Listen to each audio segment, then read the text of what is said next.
half plate gobi ಅನ್ನ ಹಾಕಿ ಸ್ವಲ್ಪ roast ಮಾಡಿ ಖಾರ ಜಾಸ್ತಿ ಕೆಚಪ್ ಚೂರ್ ಹಾಕಿ ಗ್ರೇವಿ ಟೈಪು ಆದ್ರೆ ಪಿತಾ ಪಿತಾ ಪಿತಾ ಬೇಡಣ್ಣ ಕಲರ್ ಬನಾಯ್ತು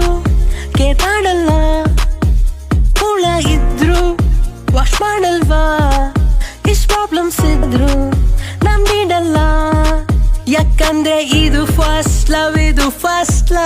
ನನಗೆ